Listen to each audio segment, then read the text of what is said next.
que vengan por favor a la carta a los Romanos, al capítulo 11. El día de hoy estamos retomando, ya Rocío lo mencionó hace un momento, la semana pasada tuvimos ¿cómo se llama? El campamento, entonces estuvimos por allá en La Paz y bueno, ahorita retomamos la serie. Este es el tema número 33 de la serie La Verdad del Evangelio de la Gracia. Y para los que anotan, el tema se llama Descansamos en el Dios fiel. Descansamos en el Dios fiel. Antes de entrar de lleno al tema, simplemente quiero recordarles que aquí sigue tratando el tema de la elección de Dios a Israel como nación. O sea, no se ha despegado del tema. Para aquellos que no tuvieron chance de oportunidad de escucharla, pero nada más estoy reintroduciéndome. Repito, el tema sigue siendo la elección de la nación de Israel por parte de Dios, como Dios los eligió a ellos, ¿sí? Y eso lo viene tratando desde el capítulo 9, el 10 y el 11, ¿verdad? Todo así lo va a seguir tratando. Solo que ahora maneja otras cosas. Ahora ve el asunto de lo que Dios ha hecho con relación al rechazo de su pueblo. Es decir, Dios escogió a una nación. ¿Cómo se llamó esa nación? Okay. Esa nación, ¿qué fue lo que hizo con Dios? Lo rechazó. ¿Qué fue lo que hizo con el Mesías prometido? Lo rechazó. Entonces, a eso Dios tenía que reaccionar. El asunto es lo que vamos a ver, cómo reaccionó, qué hizo Dios a eso, ¿sí? Porque hay quienes piensan que Dios no hace nada. De hecho, dentro del mismo pueblo de Israel, ellos decían que podían vivir como quisieran, ¿verdad? Allá en Sofonías dice, pues, Jehová ni hará bien ni hará mal, ¿verdad? Entonces la respuesta ahí del Señor fue, yo vendré y yo te escudriñaré con linterna. O sea, te voy a dar una revisada de aquellas. Voy a ver donde tú no te imaginas que yo puedo ver, porque Él lo sabe todo, ¿cierto o no? Entonces, el día de hoy trataremos de aprender, ¿me puedes quitar un poquito de feedback, yo creo?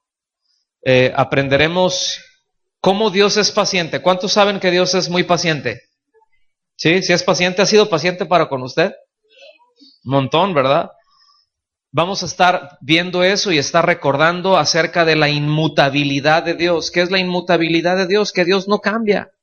Y esa es una bendición cuando nosotros sabemos que Dios no cambia, cuando nosotros vemos esa fidelidad de Dios, pues la verdad es que debe de traer un consuelo muy grande, una fortaleza muy grande a un creyente.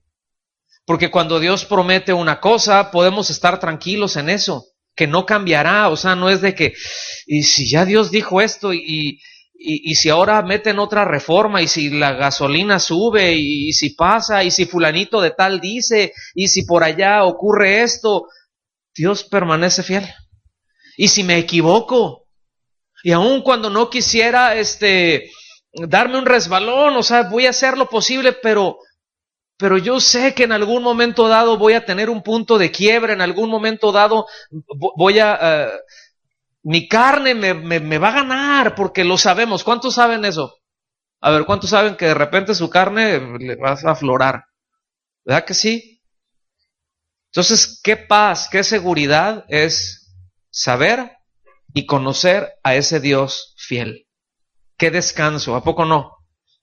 Ahora, a estas alturas ya debemos de tener muy, muy claro que el llamamiento de Dios, en este caso a Israel, o en el caso nuestro a nosotros cuando nos ha salvado, porque va un paralelo, ¿ok? No es lo mismo, pero es un paralelo. Es decir, aún la historia de Israel nos enseña. Todo lo que Dios ha determinado, todas las cosas que Dios ha hecho, todo eso nos enseña acerca de nuestra vida. Entonces, para estas alturas ya debemos de tener perfectamente en claro que el llamamiento de Dios, que la elección de Dios, que todas las cosas con las que Dios nos bendice, no tienen que ver con los méritos que nosotros logremos o cosas que nosotros tengamos, sino su gracia. Simplemente que Él quiso bendecirnos, simplemente que Él quiso hacerlo. ¿Están conmigo? Él quiso elegirnos, Él quiso elegir a Israel, Él lo quiso salvar a usted, Él quiso que hoy estuviera aquí, Él quiso. Él eligió, como lo hemos dicho, Él eligió hacer la creación sin tener necesidad absolutamente de nadie. Él no necesitaba un solo ángel, Él no necesitaba una sola estrella, Él no necesitaba absolutamente nada. Sin embargo, Él eligió hacerlo porque Él es Dios. Y Él eligió hacerlo y al hacerlo, Él despliega su gloria y al desplegar su gloria y toda su creación darse cuenta de eso y entender que no hay mayor bien que la gloria de Dios, es donde Él se muestra maravilloso. ¿Me explico? Sin tener necesidad. Simplemente qué amor, qué gracia para poder compartir con su creación lo mejor que es Él. Entonces, repito, Dios no nos salva por gracia para después desecharnos por falta de méritos. ¿Se fijan? Dios no nos salva por la fe para después desecharnos por nuestras obras. No nos salva por tener algún mérito y no nos desecha por no tenerlo. Y esto es muy importante que lo tengamos siempre, siempre presente, porque toda nuestra vida en Cristo, mis amados, es por fe y es por gracia. Absolutamente toda. Entonces siempre necesitaremos la gracia. Diga conmigo fuerte, siempre necesitaremos la gracia. Más o menos. Pero bueno, ¿y cuántos le pueden dar gracias a Dios que sabe que cuenta con ese Dios bueno, con ese Dios inmutable, con ese Dios que permanece fiel a pesar de nuestras infidelidades? No voy a decir levanten las manos cuántos cometemos infidelidades, porque pues alguno no la va a levantar y va a pecar de mentiroso, entonces ahí muere, ya valor entendido, ¿verdad? Le damos gracias a Dios porque Él es muy bueno, ¿sí? Porque nada lo moverá de la determinación de amarnos, nada lo moverá de la determinación de llevar a la conclusión su salvación en aquellos que Él ha redimido, y esto es la glorificación. Absolutamente nada lo detendrá, nada le hará hacer cambiar de opinión. ¿Están conmigo? Y eso, miren, eso debe de ser una paz, eso debe de ser un gozo, no es una licencia para hacer lo que se nos dé la gana y vivir como querramos, porque pues al cabo ya el Señor pues ya me salvó y ya soy de Él, entonces puedo vivir. No, si alguien vive de esa manera y si alguien piensa de esa manera, lo único que está manifestando es que no conoce a Cristo, es que no ha sido salvado, es que aún sigue en sus pecados y solamente se aventó algo ahí que se llama religión, un opio, una droga, que más o menos lo hizo sentir bien, porque eso es lo que hace la droga momentáneamente. Te da una falsa sensación de bienestar, como la prosperidad y como otras cosas. ¿Están conmigo? O sea, la religión y el dinero y todo eso es como una droga. Nada más te da como que no te hace sentir bien, es una sensación de que estás bien, es una falsa sensación, ¿sí? Pero qué bueno que contamos con ese Dios fiel. ¿Cuántos le dan gracias a Dios? Muy bien, pues Dios no ha desechado y Dios no desechará a Israel por estarlo rechazando. De hecho, hay una historia muy interesante. No les voy a pedir que vayan allá, pero les voy a dejar tarea. Digo, no se las voy a revisar, no va a tener tiempo para hacerlo, pero allá entre Dios y usted, lea con mucho detenimiento el libro de Oseas. Es un libro muy importante en el Antiguo Testamento, ¿sí? Es un libro muy importante, el libro de Oseas, y voy a decir un par de detalles, pero el nombre de Oseas, Josué y Jesús es el mismo.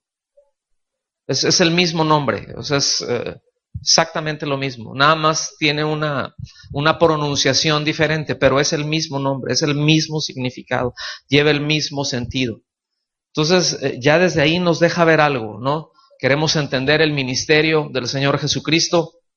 queremos entender más acerca del corazón de Dios, vean Oseas. Se van a encontrar con cosas bien tremendas, pero léanlo con detenimiento porque tiene muchas cosas culturales ahí. Entonces échense un clavado en eso. ¿Y por qué les digo que es importante revisarlo? ¿Por qué es importante ver este libro? Porque Dios desde un inicio empieza a manifestar que Él tenía una decisión que tomar. Entonces llamó a este profeta, a Oseas, ¿sí? Y no me voy a detener, repito, no voy a predicar acerca de Oseas, pero de manera general, Dios tenía delante de él una decisión que tomar, y esta decisión era si iba a rechazar a la nación de Israel, porque la nación de Israel había estado siendo sistemáticamente infiel, es decir, y eso Dios lo considera, cuando iba a la idolatría que iba conocido, lo consideraba como un adulterio espiritual.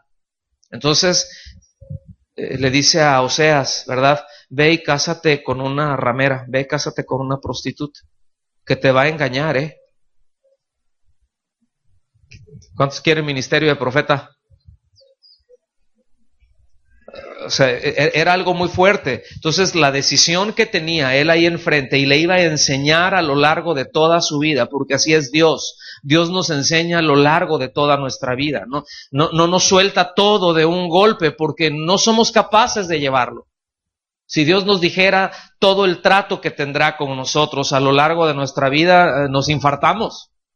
Nos da una embolia o algo ahí, ¿verdad? Porque sería muy fuerte. De hecho, no lo creeríamos, ¿sí? No lo creeríamos. Yo creo que ninguno de los que estamos aquí o de los que servimos, de los que hemos sido rescatados, y en algún momento dado, cuando andábamos por allá, nos dijeron, esto va a ser así, así, voy a hacer contigo esto, y voy a tratar contigo esto, y voy a tratar contigo aquello. ¿Sí?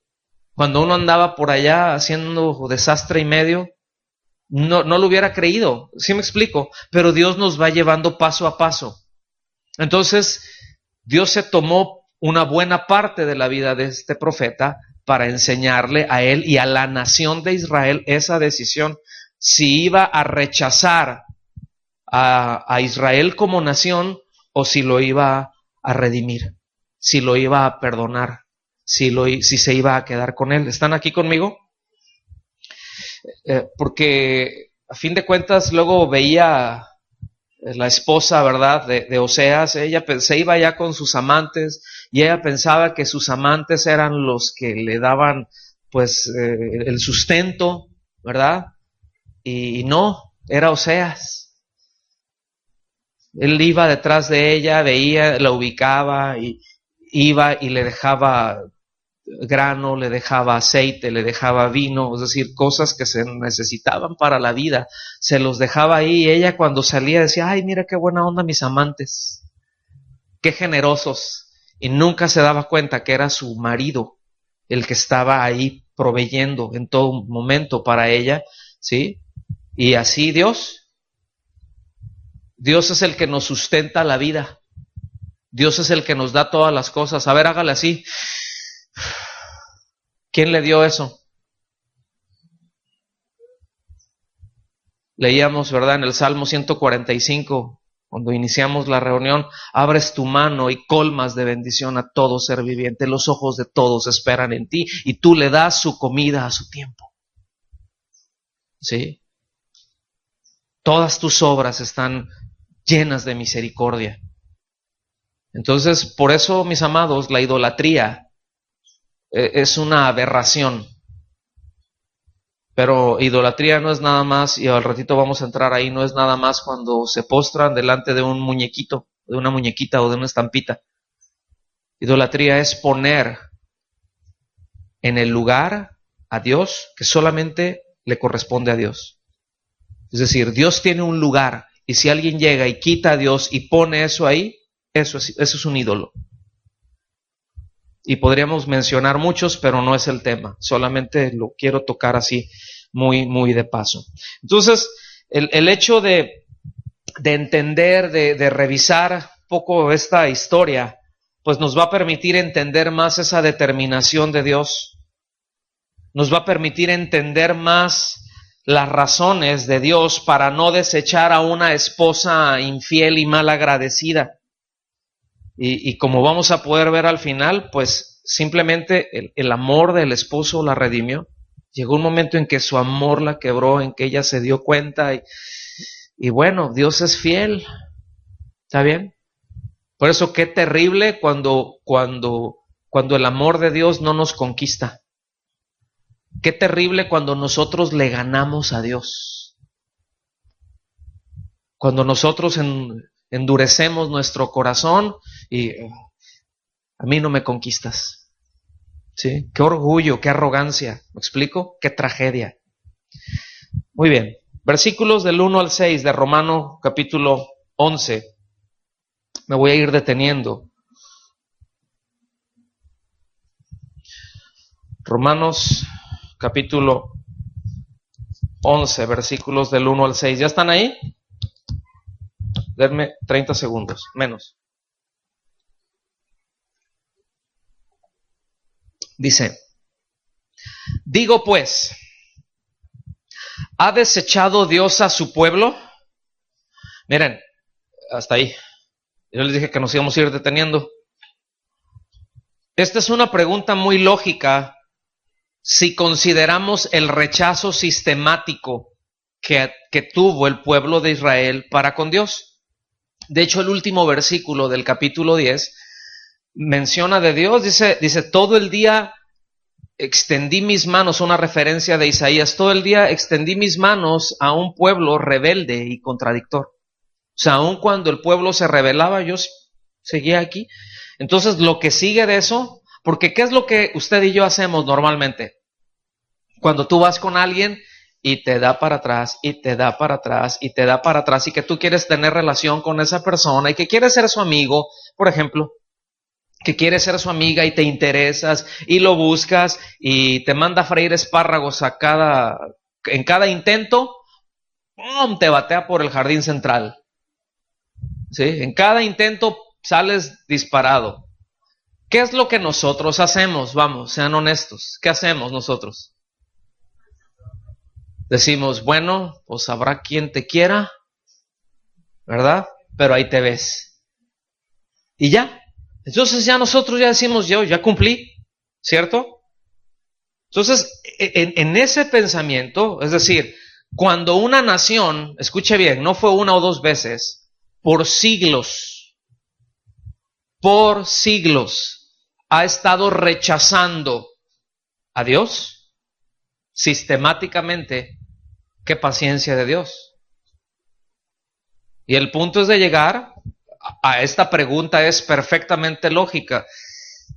¿Ha desechado Dios a su pueblo? Y se hacían esta pregunta, ¿por qué? Porque los judíos empezaron a ver que muchos gentiles empezaron a venir al conocimiento de Cristo. Ya llegó un momento en que la iglesia gentil era más abundante, eran más los gentiles que iban en pos de Dios y que dejaban los ídolos que el mismo pueblo de Israel. Y ellos veían eso y decían, oye, ¿qué pasó con esto? O sea, y podría venir esa idea. Entonces él contesta ahí en el mismo versículo 1, en ninguna manera. Y es una expresión muy fuerte, es la misma expresión que da ya en el capítulo 6, en los versículos 1 y 2, cuando pregunta ahí el mismo Pablo, ¿verdad? ¿Perseveraremos en el pecado para que la gracia abunde? Y él mismo contesta, en ninguna manera. Es una expresión como para decir, ni se les ocurra. O sea, ¿cómo puedes pensar eso? ¿Verdad? Entonces, fíjense, ha desechado Dios a su pueblo, o sea, ya desechó Dios a Israel. Dice, ¿cómo pueden pensar eso? Ni se les ocurra pensar eso, ¿verdad? Y él, fíjense, él se pone ahí como ejemplo, como una razón y como un testimonio de que no ha sido así. Dice, porque yo también soy israelita. O sea, si Dios hubiera desechado a Israel, me hubiera desechado a mí. Dice, yo también soy israelita y de la descendencia de Abraham, de la tribu de Benjamín. Y escuchen bien, ¿por qué menciona esto? Porque Benjamín era una tribu muy pequeña y que muchos consideraban muy insignificante, sin importancia. Entonces dice, soy israelita y soy de la tribu de Benjamín. Entonces si Dios no me hubiera salvado a mí, O sea, el hecho de que Dios me haya salvado a mí muestra de que Dios no ha desechado a su pueblo. Porque a mí hubiera sido el primero en desechar. ¿Se fijan cómo va por delante? ¿Sí o no? Entonces Dios nos ha salvado a los que hemos creído, y que eso es lo que muestra. Y no nos salvó, bueno, yo no sé, a lo mejor ha habido gente, o entre nosotros aquí, hay algunos que han sido sensibles y que se convirtieron al Señor la primera vez que se les predicó, pero la mayoría de nosotros a lo mejor tardó mucho tiempo y fuimos un verdadero ajo atravesado en la garganta de alguien. ¿Verdad? Entonces, en ninguna manera, porque yo también soy israelita de la descendencia de Abraham, de la tribu de Benjamín. Después confirma o reafirma la respuesta esa muy contundente ahí en el versículo 2. Sígame, dice: no ha desechado Dios a su pueblo, al cual antes conoció, es decir, al cual Él escogió desde la eternidad. Dios escogió a Israel desde la eternidad. No existía y yo lo había escogido. Es como usted. Dios ya le conocía antes de que fuese formado. Antes de que hiciera la creación, Él ya sabía de usted. Antes de que hiciera la bóveda celeste, las estrellas, los ángeles, todo eso, Él ya sabía de usted. Él ya sabía qué es lo que usted va a comer mañana, qué ropa se va a poner, a qué horas va a ir al baño, a quién va a ver, qué palabras van a decir, qué pensamientos va a tener, qué motivaciones van a tener esos pensamientos. Lo que va a tener, si Dios le permite vivir, el año que entra, cosa que usted ahorita no tiene ni idea, Dios ya lo sabía desde antes. Ese es el Dios que adoramos. Ese es el tamaño del Dios que adoramos. Ese es el nivel del Dios que adoramos. No es un Diosito. Por eso a mí me patea el hígado cuando alguien dice, Diosito. Dios te necesita, Diosito. Dios no nos necesita y no es Diosito. Es un Dios enorme. El de toda la gloria. ¿Está bien? En Jeremías 31:37 dice, fíjense, hace un planteamiento igual, porque ¿cuántos han leído el libro del profeta Jeremías? Si no lo ha hecho, lea Jeremías, pero también lea Lamentaciones. Es como Jeremías 1 y Jeremías 2. Fíjense, Jeremías no se le convirtió ni uno, le decían el profeta llorón. Él iba y les predicaba y Dios le dijo, pues nada más anúnciales porque no se van a convertir, y les va a ir como en feria, yo me los voy a surtir porque no se van a convertir, te lo anticipo ahorita. O sea, se van a endurecer. Sentían un poco, habían tenido un poco de prosperidad, ya tenían un par de pesos más en la bolsa y ya no sentían que necesitaban a Dios. Tenían a todos esos profetas que se les menciona como profetas de almohadilla, ¿sí? O de pacotilla, que todo lo que les anunciaban era prosperidad y prosperidad y prosperidad y prosperidad, y la gente no quería escuchar otra cosa, y Dios levanta a Jeremías y le dice, no, diles que no viene prosperidad, diles que viene guerra y que se pongan bien. Y después si usted ve Lamentaciones, es algo, escuche bien, es espantoso. ¿Sí? Aún así, Dios no desechó a su pueblo. Fíjense lo que dice en Jeremías 31:37.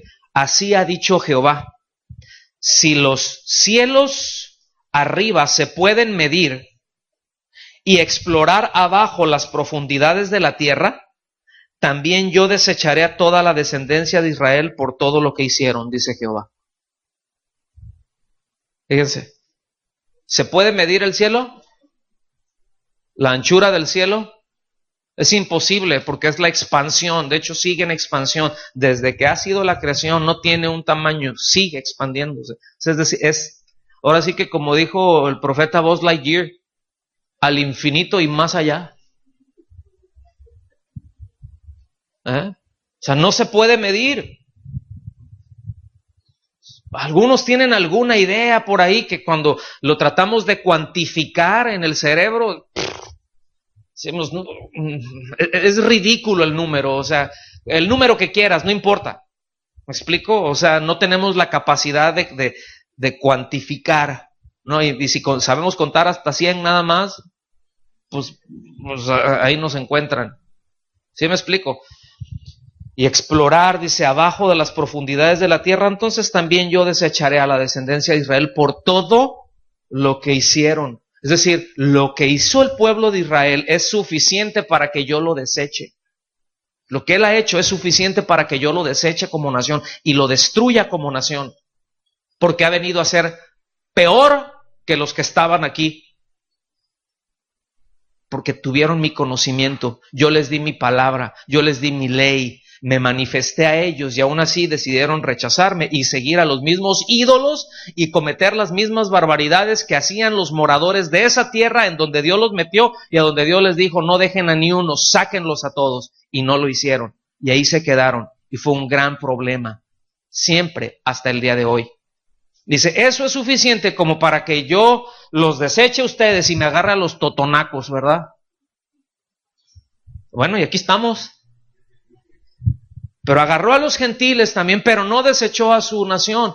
Le dijo, en otras palabras, les dice, miren, es imposible que yo los deseche. ¿Por qué es imposible? Digan conmigo, porque Dios es fiel. Porque Dios es fiel. Porque Dios dijo que serían suyos.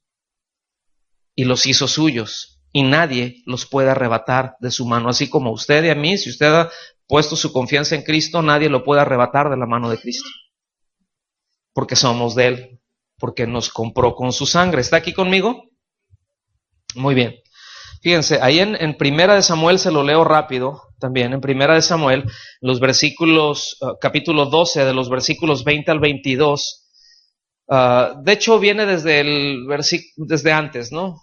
El pasaje es más grande, es cuando el pueblo de Israel pidió un rey, y no se hizo ahí, había todo un lío. Pero fíjense lo que dice aquí.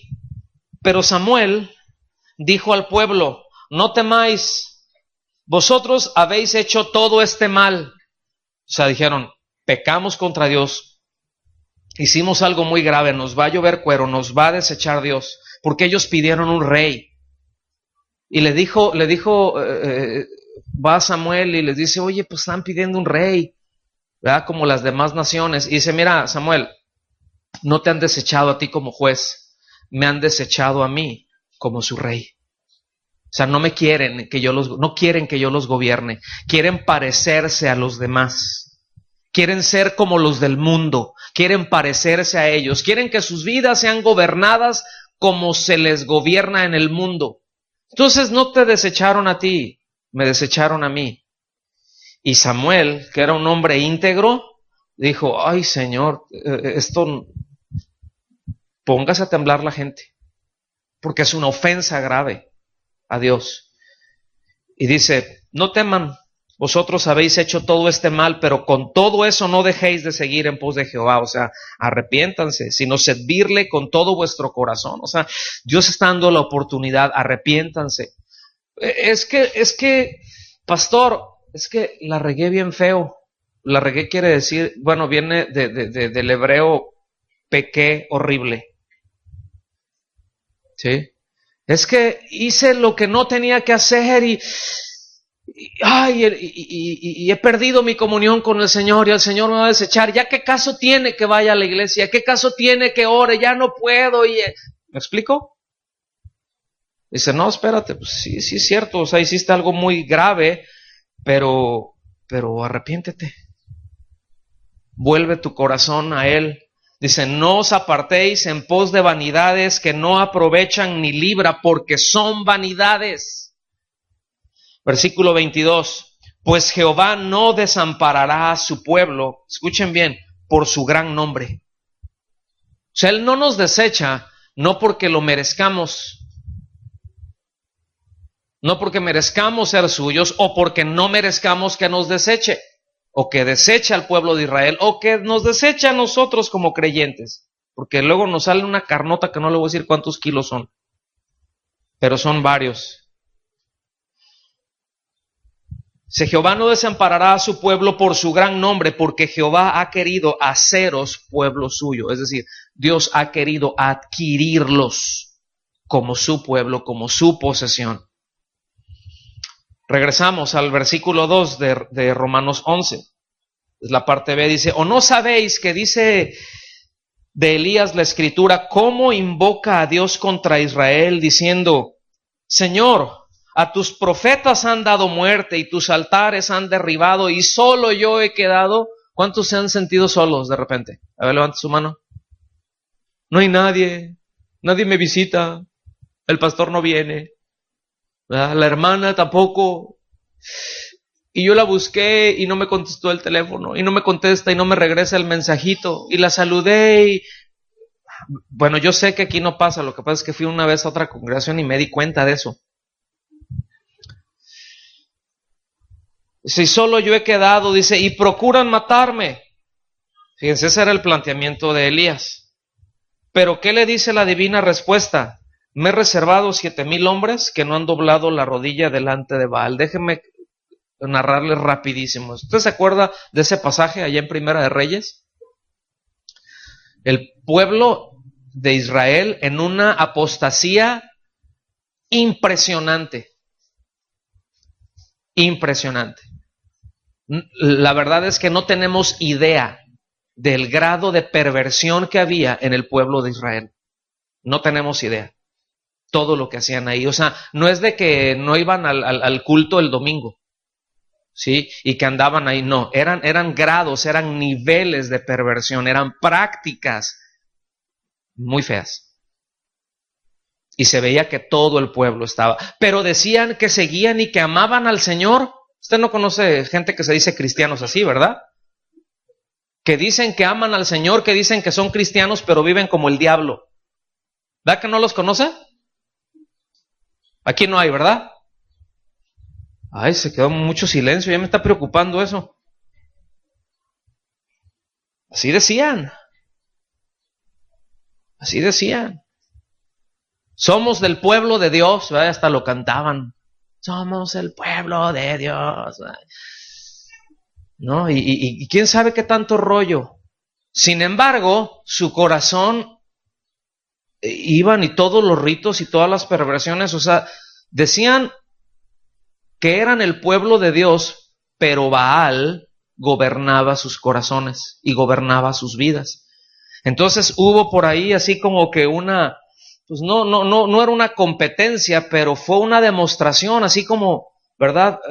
Se para ahí hay un arreglo, ¿no? Donde dice, bueno, pues ya para que el pueblo se decida por dónde se va, o sea, y les dice Elías al pueblo de Israel, dice, ¿hasta cuándo claudicarán? ¿Hasta cuándo estarán con estos dos pensamientos? Si Baal es Dios, pues sigan a Baal. Si Jehová es Dios, pues sigan a Jehová. Pero ya decídanse, porque no pueden estar así. Ya tomen una decisión. Y, ¿verdad? Entonces, bueno, hubo ahí, pusieron 400 profetas de Baal, hicieron sus sacrificios y el asunto es de que viniera fuego del cielo, ¿ok? Y ahí se estuvieron toda la tarde, todo el día, ¿verdad? Cortándose y haciendo sus ritos y no cayó pero nada. Y después, bueno, conocemos la historia. Elías presenta la ofrenda, ¿verdad? Lo que se tenía que consumir. Dice que cayó fuego que consumió hasta las piedras, que chupó la tierra. Le habían echado agua, dice que lo consumió. Entonces dijo, ahora sí, van a ver. Y se surtió a los 400 profetas. Entonces, cuando eso pasó, había una doña bruja, ¿verdad? Ahí, que era la esposa del rey Acab, Jezabel, ¿se acuerda? Y dijo, ya mató a mis profetas. Y le mandó un recadito. Dice, tú le hiciste así a mis profetas. Dice, yo te voy a hacer lo mismo a ti. Entonces, ¿qué creen que dijo Elías? A mí pónganse, vénganse, y yo te ato y te reprendo. Así dijo, ¿verdad? Pónganmelos de 2 en 2 y con una mano atrás y yo, porque todo lo puedo en Cristo, yo declaro que... ¿Eso dijo? No, se paniqueó bien feo. Como cualquiera de nosotros nos podemos paniquear ante situaciones que que sentimos que nos rebasa, que sabemos que nos rebasa, porque él se sentía solo, no estaba solo, pero así se sentía, era la percepción de él y empezó a huir, ¿verdad? Y cuando llega ahí, el Señor a una cueva y ¿qué haces aquí? Toda la corretiza que venía, ¿verdad? Que le venían dando. Pues aquí me ando escondiendo, Señor, porque todo el pueblo y así, y yo nada más, estoy solito yo, Señor. Y le dice el Señor, no, bájale. Hay 7,000 varones que no han doblado sus rodillas. ¿7,000? Ahora nosotros decimos 7,000 y suenan muchos, ¿verdad? Pero ¿saben que no es nada? Entre millones, 7,000 no es nada. Es un pequeño remanente. Ahí está. No, aquí tremendo avivamiento. ¿Cuántos somos, verdad? ¿Cuántos creyentes son en México, por ejemplo? No, pues dicen algunos 20 millones, sí, cómo no. ¿De esos cuántos son de veras? ¿Cuántos nacidos de nuevo son? Bien, van a ser bien poquitos. Y así podríamos ver, o sea, cuando se refiere a remanente, bien poquitos. Aquí estamos hablando de que Dios siempre guarda un remanente. Siempre tiene unos poquitos. ¿Ha desechado a Israel? No, siempre tiene ahí a los suyos. ¿Ha desechado esto? No, siempre Dios guarda ahí porque Él es fiel. Y con unos poquitos, con eso Dios hace su obra. ¿Están aquí? Dice, versículo 5. Así también, aún en este tiempo, ha quedado un remanente escogido por gracia.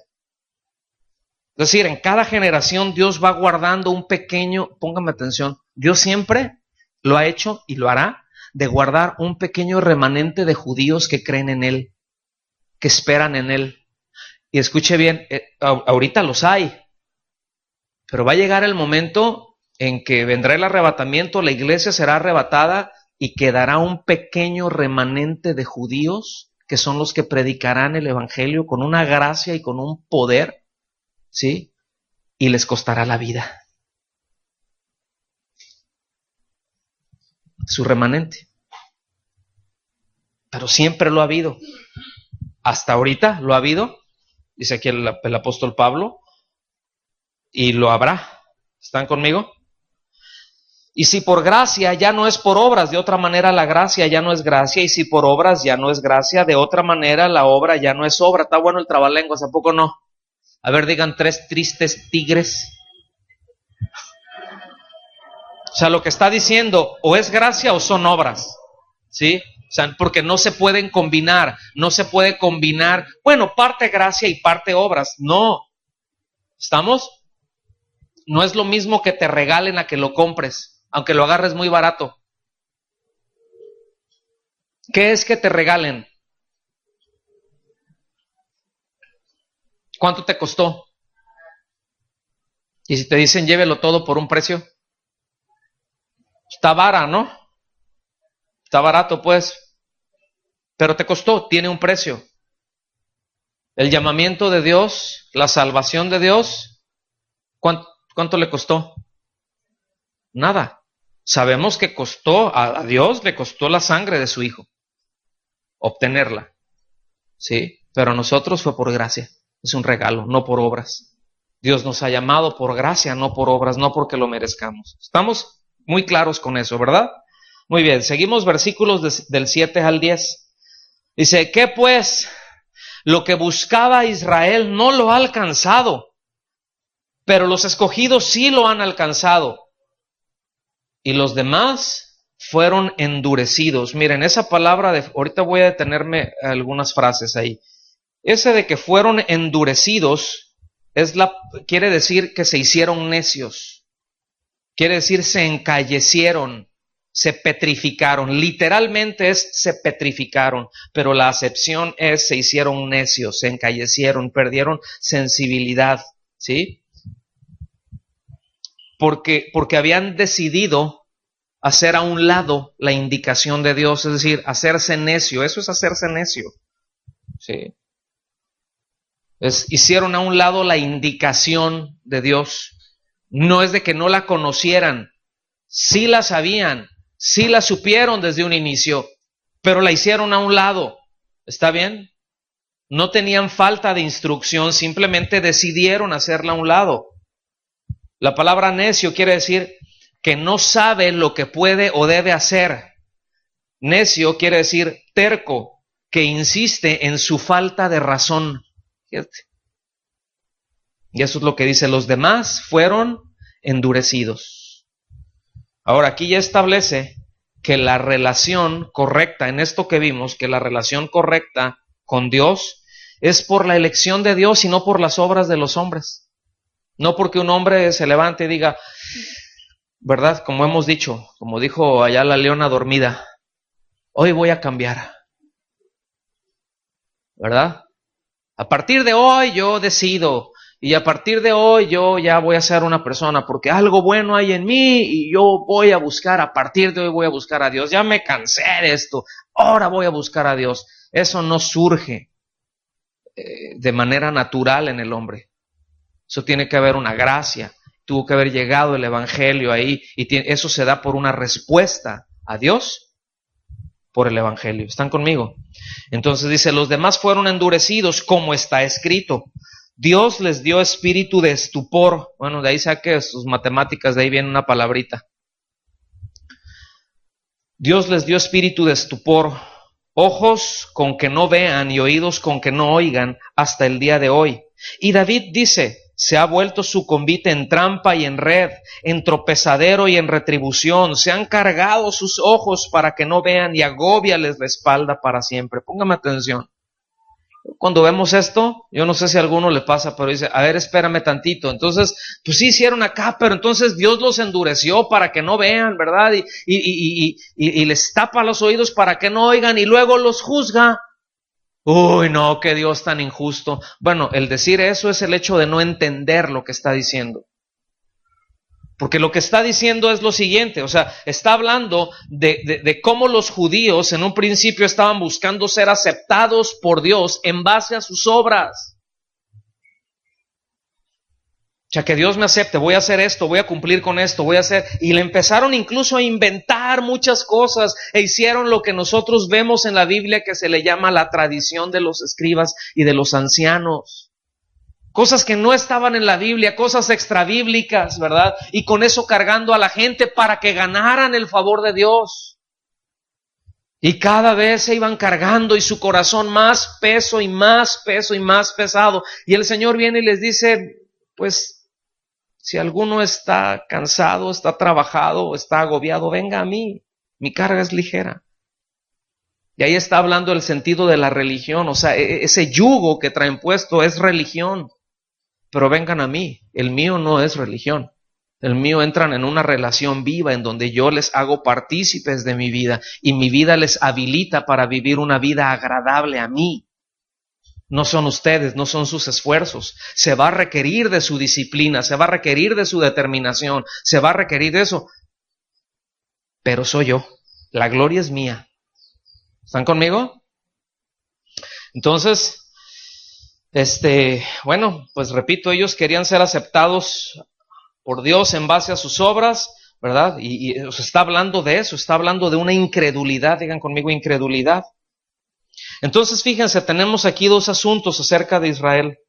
Por un lado, Israel según la carne, es decir, Israel en lo natural, que buscó una justificación por las obras, que buscó ser declarado justo por Dios, inocente por Dios, como que la aceptación de Dios por medio de sus obras, por medio de su religión. Por eso la religión es muy fea, es un invento muy malo del hombre. Porque la religión lo que dice es haz un esfuerzo tú por acercarte a Dios, y lo que Dios dice es tú no te puedes acercar a mí. Y la religión dice claro que sí. Y Dios pues claro que no. Entonces dice, vas a ver que sí, vamos a hacer una torre que sube hasta el cielo.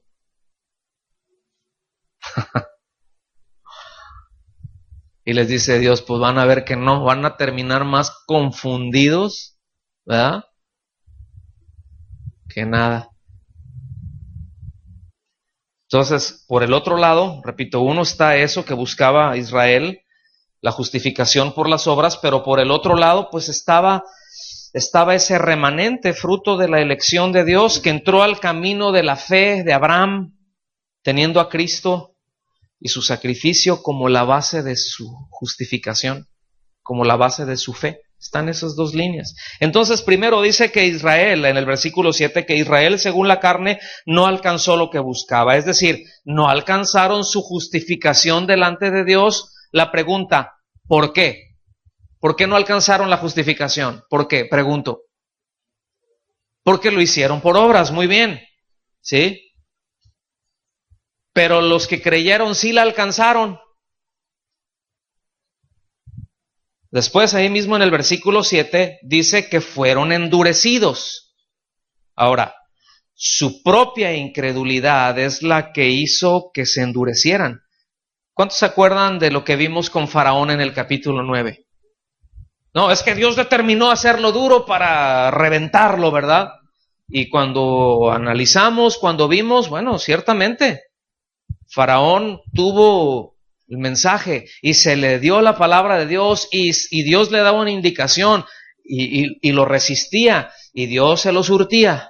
Y cada plaga que le mandó era una oportunidad que Dios le daba para arrepentirse y para dejar ir al pueblo. Y sin embargo se fue endureciendo y dice la Biblia que él se endureció, que endureció su corazón hasta que dijo Dios, ahora sí ya me tienes hasta acá, ahí te va. Y lo quebró. Y le fue muy mal. Y todavía después de que había sido la muerte de los primogénitos, todavía después de que había habido una catástrofe, ¿verdad? Que dice, está bien que se vayan, pues, ¿no? Ya, está bien. Salen y después, o sea, ya, miren, ya había habido una mortandad impresionante. El país estaba en ruinas, no solamente porque se había quedado sin ganado casi, no tenían cultivos, ya estaba en ruinas. No tenían riquezas porque se las dieron a los hebreos. Tengan, llévense todo, pero váyanse, son una calamidad ustedes, les dijeron. ¿Sí? Y se llevaron todo. Encima de todo eso, todavía dijo Faraón, no, ahora me los voy a surtir. Y fue detrás de ellos. O sea, no aprendió el tipo. Nunca entendió. Y así les pasa a las personas cuando están rechace y rechace y rechace y rechace la palabra de Dios. Alguien que está rechazando de continuo el evangelio, llega un momento en que hay un endurecimiento y podrá tener religión y podrá apelar a su religión y podrá decir que tiene religión y que hace esto y que hace lo otro, pero a Cristo no lo tiene, no lo conoce, si no ha creído en el evangelio. ¿Están aquí conmigo? Y se endurecerá más y será más radical, como le pasó a Israel. No. Y un aborrecimiento y todo esto que nos está pasando, dicen, fue a causa de Cristo, que dicen que nosotros se lo hicimos y no fueron y estos cristianos, ¿verdad? Y vino un endurecimiento y un enojo contra el Señor. Entonces dice que recibieron un espíritu de estupor ahí en el versículo 8, es decir, que cayeron en un estado de insensibilidad espiritual. Eso es el estupor, un sueño, una insensibilidad.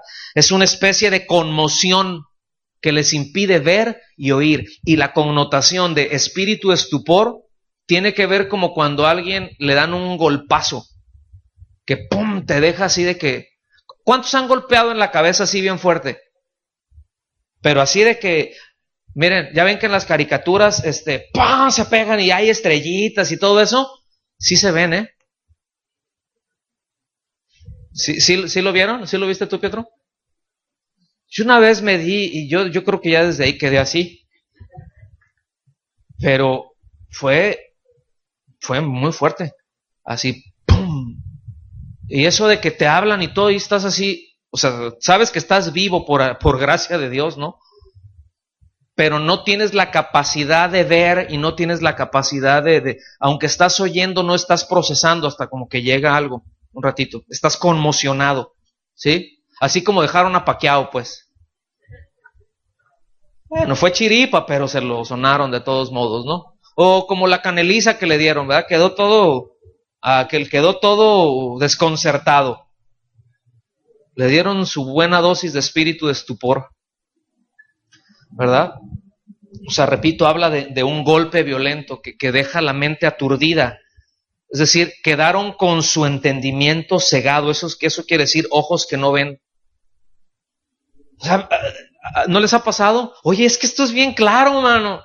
No, pero mira, la cosa está así, pues esto es por esto y por esto, es clarísimo. Y le preguntas al niño de 2 años, ¿verdad, mijo? Y el otro, sí, ¿verdad? El otro acá, el bigotón, ¿verdad? ¿Y esto acá? No, yo no. O la señora, ¿verdad? No, yo no. Es que es muy claro, o sea, estás de camino, vas rumbo a coalición. Es clarísimo. No, yo no. O sea, es que no lo ve. Es que no ven porque su incredulidad ha sido tomada por Satanás, dice en primera a los Corintios, en segunda a los Corintios, ¿sí? Y que los ha cegado para que no vean la gloria de Cristo, para que la luz del Evangelio de la gloria de Cristo no les resplandezca, pero es a causa de su incredulidad. No es, ahí está, el diablo lo hizo, entonces hay que atar al diablo, patrañas. Es a causa de su incredulidad, dice, este es mío. Y ¡pum! Le pone la capucha, ¿verdad? Y un secuestro express ahí. Luego dice, su mesa se volvió en su contra. Había una connotación cuando está hablando, esto que está mencionando, porque son 2 citas los que está dando, esto es de un salmo, el Salmo 69, cuando David dice, se ha vuelto su convite en trampa y en red, y en tropezadero y en retribución, y otra cosa, se han oscurecido sus ojos para que no vean, y agóbiales su espalda. Fíjense, cuando ellos normalmente, o sea, era gente que vivía en el desierto, que tenían sus tiendas, sí, entonces ponían tapetes, o sea, ya fuera de tela o de piel, pues en el piso, ¿sí? O sea, dentro de la tienda, ahí lo ponían, cubrían todo y todas las demás cosas las ponían ahí. Pero había veces, ¿qué pasa cuando un tapete no queda bien puesto, que queda así flojo y se levantan así muy rápido? ¿Alguien ha tenido la gloriosa experiencia de enredarse y darse un tremendo porrazo? Bueno, eso es lo que está diciendo. Eso es lo que habla. Es una de las cosas a las que se puede referir, porque eso era algo muy común que se diera. Que estuvieran empachangados ahí en su tienda y que de repente hubieran peligro y se levantaran y se enredaran con las mismas telas y con las mismas cosas que ellos habían puesto, que se enredaran y quedaran a merced, quedaran expuestos de los que les atacaban. ¿Sí? O aún el hecho de la comida, en lo que se están deleitando, en lo que están comiendo. ¿Algo está pasando? ¿No? Ok. Bueno, pues no hay nadie ahí, ¿no? Y total, si le da acá, pues lo manda con el Señor y ya. Entonces, pues a veces los envenenaban. Y fíjese lo que está diciendo. O sea, por rechazar al Señor. Luego cuánta gente, a causa de ese rechazo y en aquello que se deleita, viene a ser la trampa que lo lleva a su muerte y a la eterna condenación. ¿Cuántas veces ocurre eso? Muchas. ¿Cierto o no? Tienen sus ojos oscurecidos, dice, agóbiale su espalda. Esto está hablando de una confianza en ellos mismos, ¿verdad? Que se sentían muy privilegiados como nación, y a veces nosotros nos llegamos a sentir así como creyentes. No, el Señor a mí ya me salvó, oh, gloria a mi Cristo. Ahora sí, pues no sé si voy a ir a la reunión, no sé si voy a leer mi Biblia, no sé si lo voy a hacer, ya estoy muy bendecido. ¿Sí? ¿Cómo la ven? ¿Se quedaron serios? No, aquí está hablando de eso, que dijeron, ya estamos nosotros muy favorecidos, somos el pueblo de Dios, Dios nos ha prosperado, tenemos la bondad de Dios, ¿verdad? Pero rechazaban al Mesías. Y eso de encórvale sus espaldas, ¿verdad? O que sus espaldas quedaran encorvadas, está hablando de esclavitud. O sea, aquello en lo que están confiando que no eres tú, Señor, los va a esclavizar. ¿Y cuántas veces pasa? ¿Cuánto han visto esto? No tienen su confianza en el Señor, lo tienen su confianza en el dinero y llegan a ser esclavos del dinero o del trabajo o de lo que sea, de una relación, de lo que sea. pero no tienen su confianza puesta en el Señor. Entonces, es tremendo, ¿cierto o no? Seguimos avanzando. Déjenme, voy a hacer corto un pasaje, porque a partir de aquí hay algo que les voy a dejar otra tarea. ¿Se acuerdan? Ya les había dicho de Oseas. Bueno, ahora en Romanos, en el capítulo 1, a partir del versículo 18, ahí da una descripción de la condición del hombre y que también pues, ciertamente describe a Israel y nos describe a nosotros también, describe al hombre. Entonces nos vamos a poder identificar con esa lista de linduras que hay ahí. Sí, dice que por cuanto el hombre decidió cambiar la gloria del Dios incorruptible en semejanza de hombre corruptible, que él decidió hacer a Dios a un lado y sus pensamientos, que se sintió más inteligente que Dios, fue necio y Dios lo entregó. O sea, ¿eso quieres? Órale pues. Dejó de insistir Dios, si quieres eso, pues órale, adelante. Y fue de mal en peor, y vemos una lista terrible ahí de cosas que el hombre es capaz de hacer. Hemos hablado de eso, de hecho ya tocamos ese tema, y todas esas cosas que mencionas ahí, cosas muy feas, cosas muy horribles, no quiere decir que una persona las comete todas, pero lo cierto es de que una persona tiene el potencial de cometerlas todas, porque esa es la condición del hombre. Esa es la condición del hombre.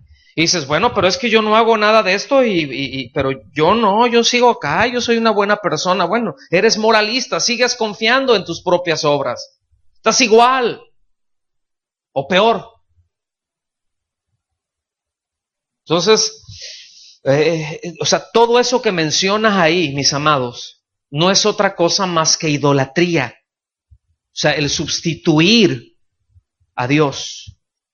Esa es la consecuencia. Cambiaron la gloria del Dios corruptible en semejanza de hombre, ¿sí? De ave, de cuadrúpedos, de reptiles. O sea, el Dios invisible, es decir, Dios se revela al hombre por medio de la creación. El hombre ve la creación y dice, es muy obvio que alguien lo hizo, hay un diseño. Entonces, si hay un diseño, debe de haber un diseñador. Y Dios se dio a conocer al hombre de una manera general, ¿verdad? Pero el hombre dice, no voy a adorar al que hizo. Voy a adorar lo que hizo, porque eso yo lo puedo ver y yo lo controlo. A Dios no lo podemos controlar, ¿sí sabía? Si yo quiero acercarme a Dios, yo soy cambiado. Yo tengo que ser cambiado, si no, no estoy con Él. Pero cuando se acerca a un ídolo, puede seguir siendo exactamente la misma persona y el ídolo no le va a decir, si es un becerro, ahí, pues no le va a decir ni mu. ¿Verdad? No le va a decir nada, porque ¿qué dicen los ídolos?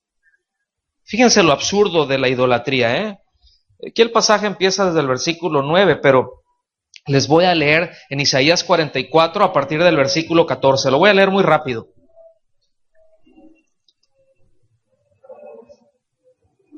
Porque ya nada más me queda hora y media. Está hablando de los hombres. Dice, corta cedros, o sea, tala bosques, ¿no? Corta cedros, toma ciprés y encina, o sea, maderas, que crecen entre los árboles del bosque. Planta un pino para que crezca con la lluvia. De él se sirve luego el hombre para quemar, o sea, corta ese árbol, ¿verdad? Se sirve el hombre para quemar. Toma de ellos para calentarse, o sea, de los árboles que están ahí, del ciprés, del pino, de esto que menciona aquí. Enciende también el horno y cuece panes. Dice, hace además un Dios y lo adora. Con ese mismo palo que lo echa luego ahí a la lumbre. Fabrica un ídolo y se arrodilla delante de él con ese mismo palo. Una parte del leño la quema en el fuego. Con ella prepara un asado de carne. ¿Verdad? Carnita asada ahí, su arrachera. ¿Sí? Un buen asado. Lo come y se sacia con el mismo tronco, ¿ok? Lo come y ¿qué? Se sacia. Después se calienta y dice, me he calentado con este fuego. Dice, del sobrante hace un dios, y entre paréntesis dice, un ídolo suyo. Se postra delante de él, lo adora y le ruega diciendo, líbrame, porque tú eres mi Dios. Hágame usted el favor. Hay que estar muy tapado para hacer eso. Hay que tener un estupor muy grande para ir a agarrar, ¿verdad? Y después lo hago y lo pongo ahí y me le postro y digo, tú eres mi Dios, tú sálvame, tú eres mi esperanza, en ti espero.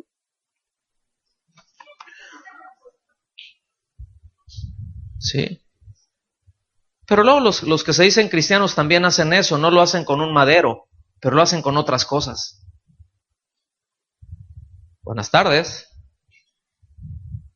Lo hacen con el trabajo a veces. Ay, de ti dependo, de ti. Y la familia, no, que la familia aquí. Primero, yo tengo que ser muy responsable. Y los hijos por allá en el lado de los tomates, ¿verdad? Y su relación con Dios, cero. En fin, ¿no? Si también tenemos lo nuestro, ¿eh? Fíjense, versículo 18. No saben ni entienden, porque cerrados están sus ojos para no ver y su corazón para no entender. Dice, no reflexiona para sí, no tiene conocimiento ni entendimiento para decir, parte de esto quemé en el fuego, sobre sus brasas cocí pan, asé carne y la comí, haré del resto de él una abominación, me postraré delante del tronco de un tronco de árbol. De ceniza se alimenta su corazón, engaño lo desvía, para que no se libre su alma ni diga, ¿no es pura mentira lo que tengo en mi mano derecha? O sea, viendo todo eso y todavía al final dice, eres verdadero. O sea, es mentira lo que tienes a tu alcance ahí. Lo que está a nuestro alcance, que nosotros podemos hacer, en lo que nosotros podemos confiar, es mentira. Es tan irreal, ¿sí? Es tan perenne, es tan absurdo, pero bueno, vemos cómo hay masas que están sumidas en todo esto, ¿verdad? Y en comparación a esas masas, ¿verdad? Quienes confían en Cristo son solo un pequeño remanente que ha sido salvado por gracia. Poco no. Entonces, aquí debemos de aprender del ejemplo que Dios nos da. ¿A qué? A no desechar a la gente que le compartimos y que rechace el Evangelio. Con esto prácticamente ya voy terminando. O sea, ¿qué es lo que tenemos que hacer? Es que decimos, es que está bien tapado. Es que le comparto y es bien necio y no quiere. Y es que se lo lleve el diablo, ¿no? Pues espérate. Pues porque a veces sí dan ganas, pero esas que dan ganas es nuestra carne. Eso no es de Dios. Lo que nos debe de enseñar esto y nos debe dejar muy claros es, vamos a compartir el Evangelio, sí, y a ser pacientes. Y cuando tengamos que tratar con alguien alguna ofensa, porque ¿cuántos de los que están aquí reciben ofensas? A ver, levanten su mano. Bueno, los que reciben ofensas son los mismos que ofenden. ¿Ok? Entonces, ofendemos, somos ofendidos. ¿Cómo tenemos que tratar todo eso? Con paciencia. Es que no, a mí el que me la hace. ¿Sí? No, nunca lo hubiera pensado de esta persona. No, nunca lo hubiera pensado de ti, ¿verdad? Perdiste mi confianza. Perdiste mi confianza. Vas a tener que hacer méritos para ganártela otra vez.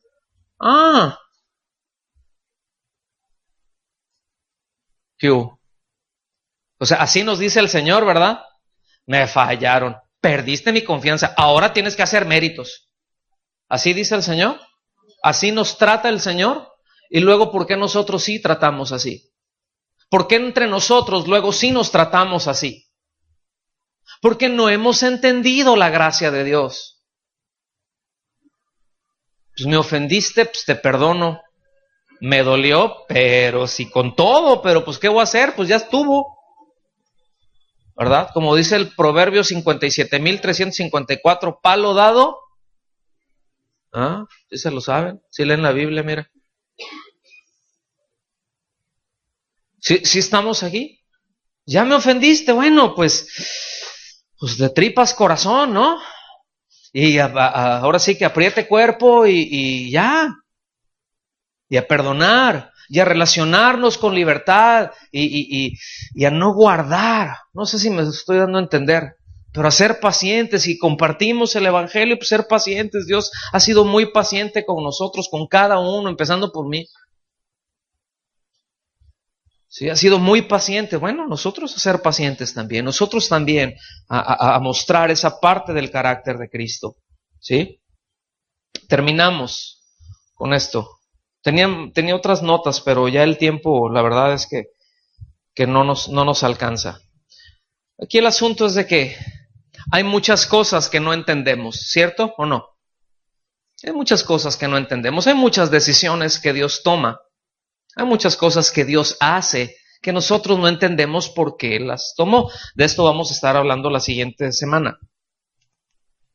Hay algunas figuras que se presentan ahí que vamos a ver allá adelante, que dices y te rascas la cabeza, ¿no? Y dices, ¿y esto qué? O sea, ¿cómo se hace? ¿O por qué lo hizo? Y tenemos que tener pues la suficiente sensatez para decir, bueno, no lo entiendo todo. O sea, está bien, no tengo que saberlo todo, no lo entiendo todo, pero voy a confiar en el Señor. Entonces, fíjense bien, aquí les va este principio. Hay cosas que no entendemos de Dios, ¿cierto o no? ¿Cuántos pueden decir, yo hay esto y esto, no sé por qué Dios actúa de esta manera? ¿Sí llegan a decir eso? Y de repente no llegan a decir, bueno, la verdad es que luego hasta me confunde un poco, pero no sé por qué actúa Dios de esa manera. ¿Sí les ha ocurrido? Bueno, es normal. ¿Sí? Porque nuestro entendimiento está limitado. Nuestro entendimiento está contaminado por el pecado. Entonces no tenemos la capacidad de procesar todas las acciones del Dios que es absolutamente santo. No tenemos la capacidad de procesar su entendimiento, su razonamiento y sus motivaciones. Podemos entender una parte, ¿verdad? Y vamos a entender en plenitud, pues ya cuando estemos allá con Él. Entonces, mientras estamos allá con Él, vamos a tener esas situaciones. Pero ahí va. Hay cosas, repito, que no entendemos de Dios, ¿cierto? ¿Sí o no? Pero hay cosas que sí. Hay cosas que las tenemos, pero bien claritas. Bueno, Dios demanda de nosotros que le demos respuestas por aquellas cosas que sí entendemos y que tenemos claras, y no por las cosas que no hemos entendido. Porque muchas veces, ¿verdad? Vamos y buscamos ahí en el libro de paros y peros todas las cosas que no entiendo para ponerlas como una excusa para no hacer lo que sí entiendo.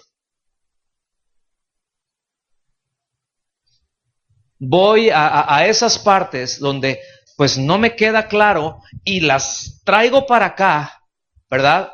Y las presento de Dios porque yo sé que Dios me está llamando a esto o a aquello. O sea, yo sé que hay respuestas que Dios está demandando de mí y que yo le voy a anticipar algo. Siempre el darle respuesta a Dios va a implicar costos. Digan conmigo, costos. ¿Sí? Siempre implica costos. Metas esto en la cabeza. Siempre que le dice sí a una cosa, le dice no a otra. Siempre que le dice no a una cosa, le dice sí a otra. Yo les aconsejo, díganle sí a lo que Dios les está llamando. A cada uno en lo individual. El trato que Dios está teniendo con cada uno, dígale sí. Pero es que es muy costoso. Es más costoso decirle que no. O en corto o a la larga. Pero la factura se la pasan. ¿Sí? Y más ahorita, traen sello digital todas. O sea, su costo le va a haber que pagarlo de todos modos. Entonces, ¿qué queremos? Si le digo que sí a Dios, pues sí va a haber un costo, pero puedo apelar a la gracia. Porque si yo no tengo la fuerza, si yo no tengo la capacidad, apelo a la gracia y está bien. Y el Señor me sacará adelante. Siempre estaremos dependiendo de la gracia. Pero cuando le digo que no, entonces me aferro a mis recursos, me aferro a mis cosas y no le doy respuesta a Dios. ¿Sí? Y lo peor del caso es de que luego queremos culpar a Dios por nuestra falta de respuesta. Porque hay cosas que no entiendo. No sé si me estoy dando a entender. ¿Sí entendió? Ok, de esas Dios le va a pedir cuentas. Hay cosas con las que Dios está tratando con cada uno de nosotros. ¿Cuántos de los que están aquí pueden decir, yo sé que ahorita hay un trato de Dios en mi vida con esto, en un área? Enséñeme su mano. ¿Verdad que sí? A ver, levante bien su mano, no le dé pena. Ahí está. Y ahorita está tratando con usted en esa área. Y Dios le está diciendo, no, mira, hazle así, hazle asado. Y, ay, Señor, ¿a poco sí? Ah, ¿de veras que sí? Pero confía, que es Dios fiel. ¿Sí me explico? Y después, ya después trataré otras cosas contigo. Porque Dios siempre estará tratando cosas con nosotros. O sea, si ahorita está tratando y ahorita sentimos el apretón, después vamos a sentir otro apretón. Por otras cosas. Pero el asunto es de que no estemos sintiendo siempre el apretón del mismo lado. Porque eso lo que nos indica es que no estamos creciendo en esa área. Y cada vez Dios tiene que aumentarle la intensidad al apretón para que crezcamos. ¿Me estoy dando a entender? Entonces hay cosas en las que Dios está demandando respuestas de cada uno de nosotros. Yo no sé en que a lo mejor algunos de los que están aquí, Dios le ha estado hablando y ahora sí que dobla tu corazón y pon tu confianza en el Señor para el perdón de tus pecados. No, es que yo no soy tan malo, yo no soy tan mala, yo tengo mi religión. Bueno, yo creo que Dios está llamando ahí, en ese sentido, a personas que están aquí. Pero también yo sé que Dios está llamando a algunos a decirle, hey, ordena tu vida en esto. Ordena tu casa, ordena tu matrimonio.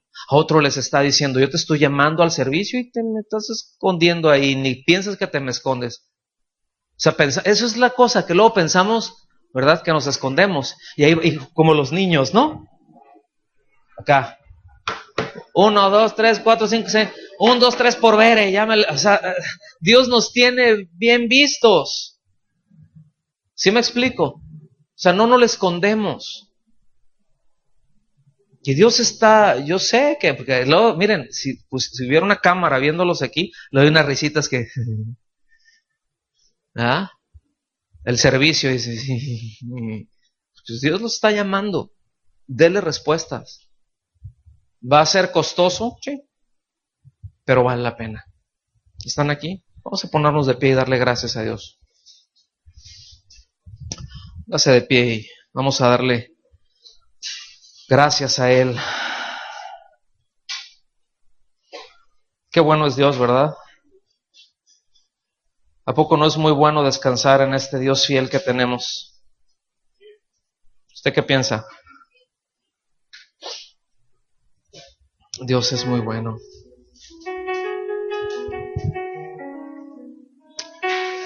¿Por qué no cierra sus ojos?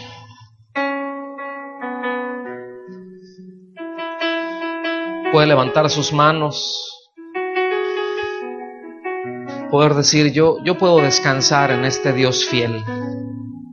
Este Dios que yo sé que me salvó.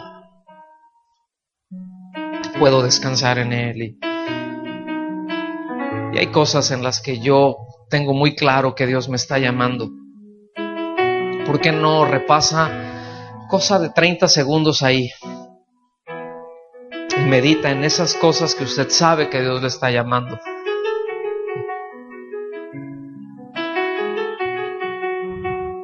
Sea al servicio, sea a la salvación,